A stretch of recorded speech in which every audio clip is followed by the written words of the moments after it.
This Saturday na magkakaalaman kung sino ang hihiranging The Clash 2024 champion. Pero bago yan, ibinahagi muna ng Final Four Clashers ang kanilang naging journey para maabot ang kanilang mga pangarap. Pakichika kay Aubrey Carampel. Isa laban sa lahat. Mula sa libo-libong nag-audition hanggang sa top 24, down to Final Four na lang ang magtatapatan sa The Clash 2024. Ang power biritero ng Bicol na si Alfred Bogabil, Pride vocalista from Zambales si Angel D, Laguna's trending streamer Chloe Redondo, at ang soulful Gen Z ng Las Piñas na si Naya Ambi. Napa-throwback sa kanilang Clash journey na di naging madali.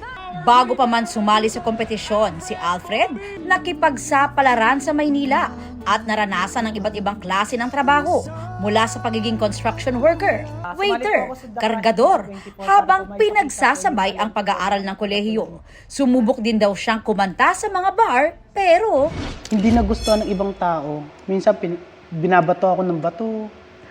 Opo, sa barya. May mga lasing po na nambabastos. Tapos minsan pinapababa ako ng stage. Oo, na habang kumakanta, sayawan. Kasi daw hindi daw ako magaling. Gabi po, nagkumakanta po ako sa bar gabi.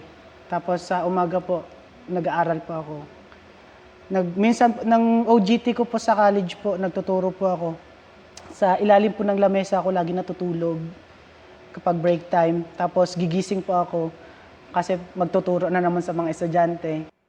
kaya kung may kanta raw siya para i-describe ang kanyang life journey, Di pa rin mo ang hangganan ng langit.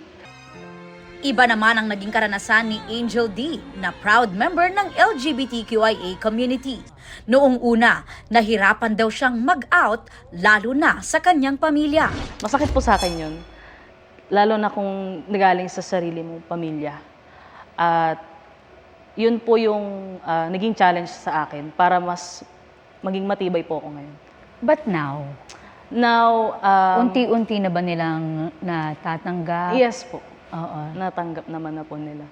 Si Angel D claiming na ang pangarap ang inaasam na grand champion. Kaya ang kantang dinededicate niya sa lahat ng taga-suporta. Walk on, with hope, hope in your heart. Among the four. Si Chloe naman ilang beses na raw sumubok sa mga singing competition at kahit minsan ang nabigo at natanggal sa competition. Tuloy pa rin sa pagtupad ng pangarap kaya nakabalik as Clashback winner. Ano yung motivation mo? Yung motivation ko po talaga yung family ko kasi ever since sila po talaga yung very supportive po talaga sila sa tinatahak kong career po ngayon. Ang kanta raw niya para sa sarili, Sa isang pangarap, ako'y naniniwala. Ako'y lilipat at ang lahat makakakita. ang pinakabatang Final Four clasher na si Naya. Inspirasyon naman na tulungan ng isang programa ng simbahan kapag pinalad siyang manalo. Sila po ay mga teachers sa street children. Nagtuturo po sila sa mga bata na naglalaro lang sa kalye and tinuturuan po nila yung mga bata ng Bible stories. And as young as they are, ini-establish po nila yung takot sa Diyos. Inspirasyon din daw niya ang kantang ito. Never could have made it, I would have lost you, Lord. But now I see how you were there for me. Deserve nga ng top 4 ang mapabilang sa The Clash Grand Finale. Pero para mapanatili raw ang kanilang mga singing voice, disiplina raw ang kailangan at ang ilang routines. Sa akin po yung lip roll.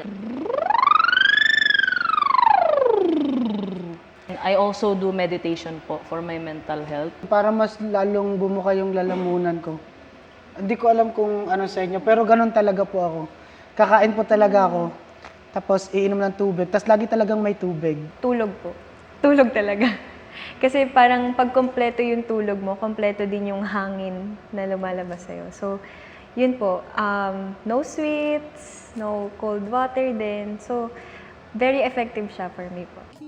Sa Sabado, malalaman na kung sino kina Alfred, Angel, Chloe at Naya ang tatanghaling Grand Champion at mag-uuwi ng 1 million pesos, house and lot at ang maging contract artist ng Sparkle GMA Artist Center. Aubrey Carampel, updated sa Showbiz Happenings.